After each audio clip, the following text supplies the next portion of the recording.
राजस्व अभिलेख revenue record. प्रत्येक गांव के निम्नलिखित राजस्व अभिलेख होते हैं। कौन कौन से? ग्रामों की सूची का रजिस्टर धारा 29, मानचित्र नक्शा धारा 30, खसरा क्षेत्रपंजी धारा 30, अधिकार अभिलेख खतौनी वार्षिक रजिस्टर धारा 31।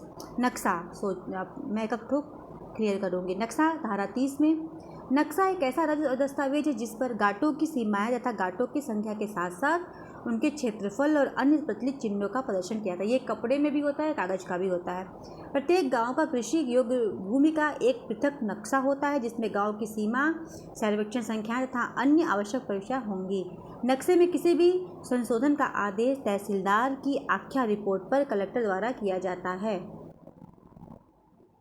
धारा 38 क्लास 3 के अनुसार नक्शे पर कलेक्टर के द्वारा किए गए किसी भी संशोधन से क्षुब्ध व्यक्ति 30 दिन के अंदर आयुक्त को अपील कर सकेगा और उसका आदेश अंतिम होगा। खसरा क्षेत्रपंजी या फील्ड बुक धारा 30 के अनुसार प्रत्येक ग्राम के समस्त घाटों का खसरा कलेक्टर द्वारा तैयार कराएगा और समय समय पर अपनी नियंत्रण के अधीन रहते हुए लेखपाल द्वारा तैयार कराकर उसका अनुरक्षण करेगा। कौन करेगा? कलेक्टर। खसरे में वास्तविक कृषि कार्य संपादित करने वाले व्यक्ति का नाम, घाटे का क्षेत्रफल, घाटे पर उगाई गई फसल और सिंचाई का स्रोत अनिवार्य रूप से लिया जाएगा।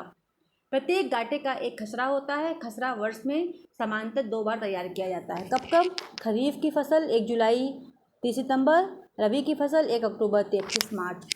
खसरे में कोई भी संशोधन करने के लिए प्रार्थना पत्र कहाँ दिया जाएगा? तहसीलदार को, तथा उसका आदेश उप जिलाधिकारी द्वारा पारित किया जाएगा। धारा 38 क्लास 4 के अनुसार खसरा में किसी भी प्रकार के संशोधन से क्षुब्ध व्यक्ति 30 दिन के अंदर आयुक्त को अपील कर सकता है। किसको कर सकता है? आयुक्त को। सेक्शन 218 में देखिए खसरा और खतौनी में अंतर क्या है। खसरे का उल्लेख धारा 30 में है, खतौनी का उल्लेख धारा 31 में है। खसरा कब्जे का प्रतीक है, खतौनी स्वामित्व का प्रतीक है। खसरे में उस व्यक्ति का नाम अंकित होता है जो वास्तविक रूप से कृषि कार्य संपादित करता है। खतौनी में भूमिधर का नाम अंकित होता है। खसरा का निर्माण या तैयार किया जाना वर्ष में 2 बार होता है। खतौनी का संशोधन प्रत्येक 6 वर्ष पर होता है। खसरा में केवल एक घाटे का उल्लेख रहता है, खतौनी में खातेदार के सभी घाटों का उल्लेख रहता है। खसरे में भूमिधरी की किस्म अंकित नहीं होती, खतौनी में भूमिधरी किस्म अंकित होती है।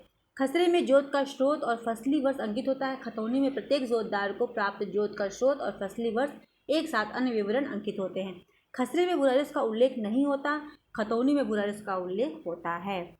खतौनी अधिकार अभिलेख वार्षिक रजिस्टर धारा 31।